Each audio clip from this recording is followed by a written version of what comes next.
आदरणीय महापौर आणि आदरणीय आयुक्त साहेब, ताई 2 मिनिटं फक्त. सगळ्या 128 सदस्यांना पाण्याचा प्रश्न हा गंभीर आहे शहरामध्ये आपल्या. आणि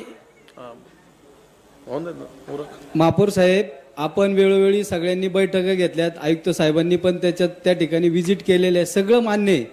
सगळे सदस्य पाण्याचाच प्रश्न त्या ठिकाणी. आता हा विषय तर तहकूब करणार आहे, तो वाढीव देखभाल दुरुस्त हा वेगळा विषय आहे. पण महापौर साहेब, आपलं भामा आसखेडचं जे पाणी आहे ते महत्वाचं आहे की त्याचं जे काय बंद पाईपलाईनीचा विषय आणि पावना डॅमचं सुद्धा जे बंद पाईपलाईनी जोपर्यंत पाणी आपल्याला येणार नाही तोपर्यंत हा प्रश्न आणि हे चर्चा होत राहील. पण त्याच्यासाठी आपण काय उपाययोजना करणार आहे? आपण पाठीमागच्या वेळेस पण म्हटलं, शहरातले 5 आमदार, खासदार, सगळे नगरसेवक, आयुक्त साहेब एकदाची बैठक घ्या आणि ते बंद पाईपलाईनीचा काहीतरी निकाल लावा. कारण हे प्रत्येकाच्या वार्डात हा प्रॉब्लेम आहे. कमी दाबाने येणारे अधिकारी फोन उचलत नाही, हा प्रत्येकाची समस्या आहे. पण ठोस पर्याय एकच आहे, बंद पाईपलाईन. आणि जर भूसंपादन झाले, जर पुणे महानगरपालिका आपल्यानंतर पाणी पुण्यामध्ये नेते भामा आसखेडचं, मग आपलं का थांबलंय? दुसरी गोष्ट, पवना नदीचं भूसंपादन झालं असेल तर ते काम का चालू होत नाही हे उत्तर द्या. दाब कमी जास्त येतोय, पाणी सोडत नाही, ते मरू द्या, हे पहिलं सांगा. बंद पाईपलाईनच्या विषयी बोला. 128 सदस्यांना हाच प्रॉब्लेम आहे. सगळ्यांना फोन येतात, सगळे रात्रीचे 1ला 1:30ला सगळं तेच चालू आहे. हे फक्त 2च पर्याय. जोपर्यंत शहराला बंद पाईपलाईनीने पाणी येणार नाही तोपर्यंत हा प्रश्न सुटणार नाही. त्याच्यावरती काय उपाययोजना आहे आणि पुढील 15 दिवसात, महिन्याभरात याच्यावर काय निकाल लागणार आहे याचा खुलासा आयुक्त साहेब आपण आणि महापौर आपण द्यावे. आंध्रा जॅकवेलचं आपल्याला जमिनीचा, आपण मगाशी म्हटलं, तो आपल्याला जमीन त्यांनी मंजुरी दिलेली आहे. फक्त त्यांनी काही रक्कम आपल्याला भरायला सांगितलेली आहे. ती रक्कम देखील आपण 1-2-3 दिवसामध्ये आपण जी कॅल्क्युलेट केली ती रक्कम आणि त्यांच्या रकमेत थोडा फरक आहे, पण त्यांच्याशी बोलून ती रक्कम आपण भरून जॅकवेलची जागा आपण ताब्यात घेऊ. आंध्राच्या बाबतीमध्ये जॅकवेलचा आपल्याकडे DPR तयार आहे, पाईपलाईनचं सुद्धा तयार आहे.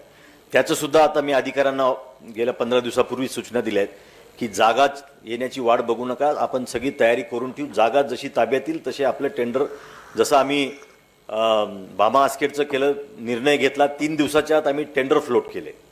त्या पद्धतीने ते शॉर्ट टेंडर आपण फ्लोट केले 7-8 दिवसाचे, आणि त्याच्या आपण कारवाई आता करतो आहे.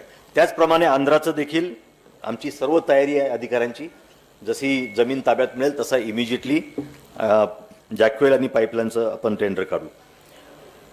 सर्वात महत्त्वाचा आपल्यासाठी विषय जो आहे तो आता 2007-8 पासून स्टे होता, 9 पासून स्टे होता, 23ला स्टे उठला, तो म्हणजे पवना बंद पाईपलाईनचा.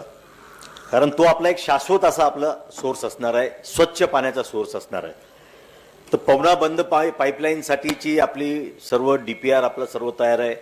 आपण तो अर्बन चॅलेंज फंडमध्ये गव्हर्नमेंट ऑफ इंडियाला पण पाठवलेला आहे. गेल्या महिन्यामध्ये मी जॉईन झाल्यापासून आत्तापर्यंत जवळजवळ 5 ज्या मल्टीनॅशनल एजन्सीज आहेत ज्या आपल्याला कर्ज पुरवठा करू शकतात, KFW आहे, वर्ल्ड बँक आहे, जायका आहे, नॅफीड आहे, या सगळ्यांच्या सोबत माझ्या 2-2 तास चर्चा झाल्या. त्यांना मी प्रेझेंटेशन दिलेलं आहे, त्यांना सर्व प्रोजेक्ट समजून सांगितलेलं आहे. आणि काल की परवा जवळजवळ 3 बँकांचे, नॅफीड आणि अजून 2-3 संस्थांचे आपल्याला इन प्रिन्सिपल अप्रुव्हल सुद्धा आलेले आहेत. म्हणजे आपण पवना बंद पाईपलाईनचं काम करण्यासाठी निधीची कमतरता आपल्याला कुठलीही पडणार नाही. आपण निधी उपलब्ध कसा करणार आहोत याचं सर्व नियोजन आहे. आंध्राच्यासाठी सुद्धा आपण तरतूद ठेवलेली आहे, परंतु ती तरतूद जरी कमी असली त्याच्यासाठी सुद्धा आपण कशा प्रकारे निधी उभारणार याचं सर्व नियोजन आमचं तयार आहे. त्यामुळे निधीच्या अभावी आपला हा पाण्याचा एकही प्रोजेक्ट राहणार नाही याचं मी सभागृहाला आपल्याला सर्वांना आश्वासित करतो. पाहत रहा महा ई न्यूज, लढाई सत्याची, लोकशाहीच्या हक्काची.